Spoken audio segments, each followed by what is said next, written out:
Hello दोस्तों, next question है problem 4.4। ठीक है, इसमें कह रहा है explain the structure of CO2 molecule. ठीक है, तो सबसे पहले अपन लुईस स्ट्रक्चर बनाते हैं CO2 की मॉलिक्यूल की। ठीक है, तो देखो लुईस स्ट्रक्चर अगर बनाना है, ठीक है, अगर नहीं समझ में आता मैंने ऑलरेडी वीडियोस में बना रखी है। ठीक है, पहले वाले जरूर क्वेश्चन देख ले। ठीक है, और चैनल में भी बना रखा है 50 लुईस स्ट्रक्चर। ठीक है, तो देखो सबसे पहले carbon total number of valence electron find करते हैं। ठीक है, तो यहां पे एक कार्बन है, 2 ऑक्सीजन है। ठीक है, कार्बन के पास में वैलेंस इलेक्ट्रॉन 4 होता है, इसके पास में 6 और इसके पास में 6। ठीक है, तो कितना हो 6 12 4 16 वैलेंस इलेक्ट्रॉन हो गए, total number of valence electron. दूसरा काम करते हैं सेंटर एटम। ठीक है, सेंटर एटम में कौन सा लेते हैं? List electronegative. सेंटर एटम उसको लेते हैं जो लिस्ट इलेक्ट्रोनेगेटिव एटम है। ठीक है, इलेक्ट्रोनेगेटिव में कोई कंफ्यूजन नहीं होना, थोड़ा बहुत तो याद करना ही पड़ेगा अगर केमिस्ट्री सीखनी है।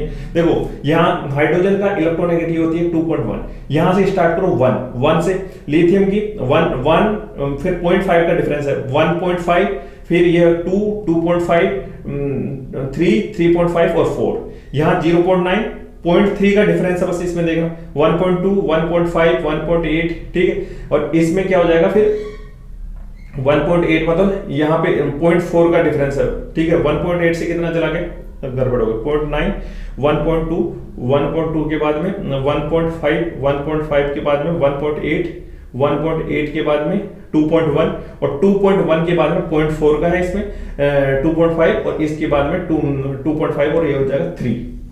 समझ में आया? ठीक है, तो देखो carbon is list electronegative than oxygen, तो कार्बन सेंटर एटम हो गया, ऑक्सीजन क्या हो गया, अलग हो गया। ठीक है, तो देखो अब मैं single bond with the centre atom, मतलब ये सिंगल बॉन्ड बना दो।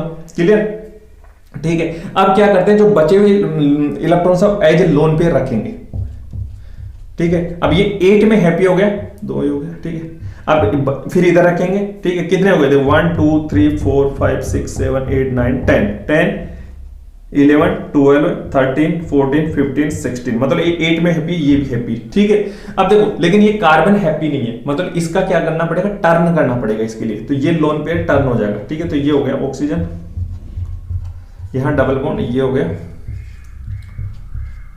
क्लियर है ना? अभी भी हैप्पी नहीं हुआ। ठीक है, अब देखो अब हैप्पी नहीं हुआ, तो अब इसके 2 काम है। ठीक है, या तो एक इसके टर्न कर दो, तब इसमें 8 हो जाएंगे, या इसके टर्न कर दो। ठीक है, तो हम अगर इसको टर्न करते हैं, ठीक है, तो ये टर्न कर दिए तो ये हो गए। क्लियर? और अगर इसको टर्न करते हैं, ठीक है, तो एक ऐसे भी तो हो सकता है।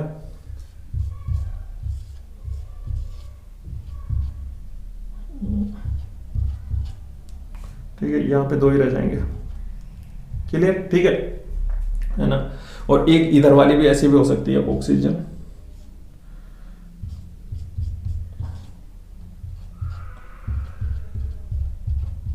समझ में आया? ठीक है, अब देखो जो हम एक्चुअल में एक्सपेरिमेंटली नॉर्मली ऑक्सीजन और कार्बन में बॉन्ड में जो लेंथ देखते हैं वो डबल बॉन्ड में तो होती है 121 है ना, और ट्रिपल बॉन्ड में होती है 110 है ना। लेकिन एक्सपेरिमेंटली CO2 फाउंड किया गया है कि जो बॉन्ड की लेंथ है वो 15 है। ठीक है ना, तो वो कैसे सेटिस्फाइड हो सकती है? ठीक है, अच्छा एक इनमें फॉर्मल चार्ज और देख लो। देखो 6 वैलेंस इलेक्ट्रॉन माइनस, देखो 1 2 3 4 5 6, इस पे होगा 0 वैलेंस इलेक्ट्रॉन, इस पे 0। ठीक है, वैलेंस इलेक्ट्रॉन 1 2 वो वैलेंस इलेक्ट्रॉन 6 है और 1 2 3 4 5 6 मतलब 0। ठीक है, तो इस पे भी 0 हो गया, फॉर्मल चार्ज 0 है ना, और इस पे 1 2 3 4 माइनस 4 मतलब 0। ठीक है, मतलब यहाँ पे 0 0 फॉर्मल चार्ज। यहाँ पे देखो वैलेंस इलेक्ट्रॉन 6 माइनस 1 2 3 4 5, मतलब इस पे आ गया +1, और इस पे 1 2 3 4 5 6 7 6 माइनस 7 मतलब -1, और इस पे 1 2 3 4 माइनस 4 0, इस पे क्या हो जाएगा -1 हो जाएगा, इस पे -1 इस पे +1। ठीक है ना, और टोटल अगर देखें तो 0, इसमें भी 0 रहेगा, इसमें भी 0 रहेगा। समझ में आया? ठीक है, तो हम एक्सपेरिमेंटली फाउंड किया गया है कि जो बॉन्ड लेंथ है ना वो डबल की भी नहीं आ रही, ट्रिपल की भी नहीं आ रही। ठीक है, तो वो क्या आ रही है, मतलब हम फिर इसको एक्सप्लेन कैसे करेंगे, मतलब ये these are the canonical forms. ठीक है, मतलब जो एक रेजोनेंस वो है स्ट्रक्चर्स। ठीक है, तो इनकी रेजोनेंस हाइब्रिड, मतलब इन तीनों का कॉम्बिनेशन से एक रेजोनेंस हाइब्रिड होगी। ठीक है, वो होगी इसकी जो रियल स्ट्रक्चर होगी। ठीक है दोस्तों।